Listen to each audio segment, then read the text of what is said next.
भारत आस्था का देश है और मज़े की बात यह है कि किसी भी आस्था के स्थान के निर्माण के लिए धन से ज़्यादा मन की ज़रूरत पड़ती है। और वो मन की भावना राजसमंद के एक मंदिर में इन दिनों रोज़ निखर रही है कि जहाँ हमारे आसपास के आम लोग जुटे और उन्होंने एक संकल्प लिया कि भाई साहब प्रभु भोलेनाथ का, हमारे महादेव जी का एक मंदिर हम अवश्य अपनी कॉलोनी के आसपास बनाएंगे।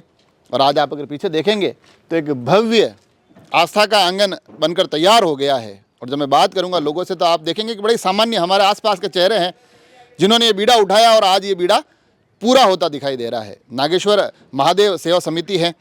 दिनेश जी, पहले तो आपको पूरी टीम को बहुत बहुत बधाई कि एक बीड़ा आपने उठाया वो पूरा हो गया। ये बीड़ा उठाने का संकल्प कहाँ से लिया आपने?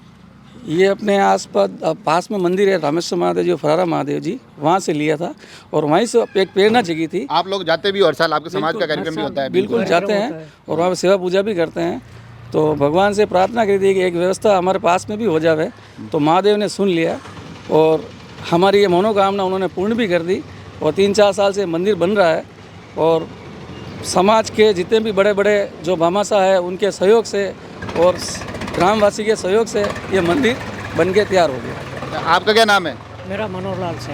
मनोहर लाल जी, जब ये प्लान पूरा पता चला कि ऐसे ऐसे अपन बना रहे हैं, यूँ लगा नहीं कि अब इतने पैसे खर्च करने, इतने पैसे लाने, कहाँ से होगा? ये भोलेनाथ ने आशीर्वाद दिया हमारे को, पूरी कॉलोनी वासियों को और सबको, दानदाताओं को हम आभार व्यक्त करते हैं जिन्होंने ये मंदिर बनाने में सहयोग किया है। ये 15 तारीख को इसकी प्राण प्रतिष्ठा है, उसके बारे में और भी बात करेंगे। भाई साहब, जब ये पूरा बीड़ा उठाया तो रोज़ मंदिर बन रहा होगा, आर्थिक व्यवस्था भी लगती है, कभी ऐसा तो नहीं लगा बीच में यात्रा में कि अरे यार मनोबल टूट रहा है, थोड़ा काम पूरा पड़ेगा कि नहीं पड़ेगा, पार पड़ेगा कि नहीं पड़ेगा? महोदय जी, आप ये सही बात कह रहे हो, मगर जब भी हमारे को इस तरह से लगा कि हमें पैसे की, आर्थिक व्यवस्था की कमी है, तो प्रभु का सिर्फ नाम लेके जाने से भी हमारा काम हो जाता था। इन प्रभु के नाम के अंदर भी इतना सत्य है। और मैं आपको बताना चाहता हूँ कि हमारे यहाँ पे 5 नाग देवता के स्थान हैं, बहुत पुराने ज़माने से, मतलब नए नहीं है। तो उन वजह से ये नागेश्वर महादेव के नाम की उत्पत्ति हुई। उन्होंने यहाँ आके फूल पत्ती दी, फिर यहाँ पे हमने यहाँ पे मंदिर वगैरह का निर्माण चालू हुआ। और बहुत ही बड़े बड़े, मतलब आप देखोगे तो आप कहोगे ऐसे नाग भी होते हैं क्या? यहाँ अभी तक, जैसे आपको बताना चाहता हूँ, यहाँ पीछे महल है राजा महाराजाओं के, उस टाइम से यहाँ पे है। एक वो कंतार वाले हैं, 5 तरह के मतलब नाग देवता हैं। कार्यक्रम क्या रहेगा? कार्यक्रम 11 तारीख से स्टार्ट है। 11 तारीख को कलश यात्रा है जो अपने पुरानी कलेक्ट्री विशंबर महादेव से स्टार्ट है, जो राजनगर सदर बाजार होते हुए फुहारा चौक होते हुए अपने इस नागेश्वर मंदिर पर समाप्त होगी। फिर अपने ये हवन का काम प्रारंभ होगा और 12 तारीख को अपने निर्गुणी भजन है और रुद्री पाठ का काम चलता रहेगा। और 13 तारीख को भी अपने रुद्री हवन चलता रहेगा और शाम को सुंदरकांड है। और 14 तारीख को अपने एक भव्य अपने भजन संध्या का आयोजन रखा गया है और रुद्री हवन पाठ का काम चलता रहेगा। और 15 तारीख को अपने 8:15 बजे महादेव जी की स्थापना है और 12-1 बजे बाद महाप्रसादी का आयोजन चालू रहेगा। 15 को प्राण प्रतिष्ठा हो जाएगी। हाँ जी। आप युवा हो, अब आप युवाओं की पूरी टीम भी जुड़ी हुई है, युवा और बुजुर्ग सब जुड़े हुए, तो आपको ऐसा नहीं लग रहा है कि भाई चलो एक काम जो हमारे भी हिस्से आया, हमने भी जिम्मेदारी निभाई और अब ये पूरा पड़ गया है? ये तो महादेव जी का काम था। युवा क्या सब आज राजसमंद धर्म नगरी है, तो सबसे बड़ा धन्यवाद देना चाहूँगा जो समिति के मेंबर है। और सबसे बड़ा धन्यवाद है हमारे पिंटू जी भाई साहब को, जो पिंटू जी भाई साहब ने पिछले 5 वर्षों से विगत बीड़ा संभाल रखा है और भामाशाहों की अच्छी देन रही है, जो महादेव जी का मंदिर उच्च लेवल तक गया है। और वैसे भी भामाशाहों की कोई कमी नहीं रही है, जो वो जिसने हिस्से में आया, कोई किसी ने ईंट दी, किसी ने पत्थर दिया, किसी ने सीमेंट दी, जैसा भामाशाहों का मन में था वैसा दिया। और राजसमंद में कोई भामाशाहों की कमी नहीं है, धर्म नगरी कहलाती पहले से, तो उस वजह से हमारे अभी तक कोई समस्या आई नहीं है। तो ये सभी का धन्यवाद अर्पित करना चाहूँगा भामाशाहों का राजसमंद के, तो इस माध्यम से कि भी सभी का घर फले फूले, महादेव जी सबके भंडार भरे रखें।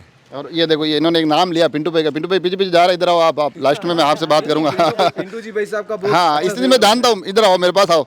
ये पिंटू भाई हैं और दिनेश जी, और ये लोग हाँ लगातार ये जुड़े भी रहे। और ये जब भी मैं इनके शॉप पे भी जाता था, चाहे बैठा भी रहता था ना, जो भी वहाँ पर आ रहा है उसको ये जरूर बताते हैं कि हमारे वहाँ एक भोलेनाथ जी का मंदिर हमने नागेश्वर सेवा समिति ने बनाया है, तो आप दर्शन करने जरूर पधारना। और बड़ी इनके चेहरे पे बोलते तब यूँ खुशी भी दिखती थी, थोड़े भावुक भी दिखते थे।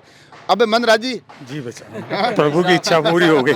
हमारे कमेटी में कुछ कुछ हैं जो मांगने में भी कुछ शर्म करते हैं। पिंटू जी भाई साहब ने जैसे भी चाह, कैसे भी चाह, आदमी से पैसा लाए। ये कह रहे थे मेरे को कि मेरे को भी कह रहे थे कि जो भी मेरे यहाँ आता है मैं एक बार उसके सहयोग से जरूर बात करता हूँ, पर ये तभी पूरे होते हैं आपसी सहयोग से ही काम महादेव जी के नाम से मांगा है, महादेव जी के लिए मांगा है। काम तभी पूरे होते हैं। अब दिल तो नहीं खुश है, प्रभु ने काम पूरा कर दिया जी। यूँ जीवराज जी मतलब मैं मिल तो यदि आप यूँ टेंशन में दिखता मैं नरीवार आज टेंशन में, अबे टेंशन में नहीं हो। नहीं हो गया भोलेनाथ। खुशी का माहौल है, भगवान महादेव जी विराजने वाले हैं। तो अब अपन आखिर में मैं राजसमंद वासियों से निवेदन करना चाहता हूँ कि 11 तारीख को कि कलश यात्रा है विश्वनाथ महादेव जी कलेक्ट्री से, तो सभी महिलाएं सभी पधारें। कलश यात्रा 501 प्लस से और ज़्यादा हो जाएगी, ज़्यादा भी करने की है। ये जो भी इन कार्यक्रमों में भाग लेना चाह रहे हैं तो डिटेल आपको दिख रही है, तो उसमें आप संपर्क करके इनसे जरूर जुड़ सकते हैं। और मैं चाहता हूँ आखिर में अपन एक महादेव जी का जयकारा लगा दे तो ज़्यादा बढ़िया है। विशाल भव्य भजन संध्या है 14 तारीख को मंगलवार को। तो राजसमंद वासियों से निवेदन है कि एक से बढ़कर एक आके यहाँ पे भजन संध्या का आनंद ले। और 15 तारीख को भोजन प्रसाद व्यवस्था है भारत, तो सभी को आए, सभी भोजन ग्रहण करें। अब आप ही नारा लगवा दो हमारे। बोलो नागेश्वर महादेव की जय, बोल श्री द्वारकाधीश की जय, बोल भोलेनाथ की जय। तो बस ये देखिए जयकारे, नारे और आस्था का जो समंदर है। कार्यक्रम दो बार मैंने बता दिया है, जो भी जुड़ना चाहे वो जरूर आए। और दर्शन के लिए तो आप अवश्य 15 तारीख को यहाँ पधारें और इस ऐतिहासिक कार्यक्रम, और मैं बार बार जो कह रहा हूँ कि कण कण करके मतलब आम लोगों ने कण कण जुटाकर इस कार्यक्रम को सफल बनाया है, इसको सपने को साकार किया है, तो इसमें जरूर आए, अपनी भागीदारी जरूर निभाएं। जुड़े रहे राजसमंद एक्सप्रेस से। धन्यवाद।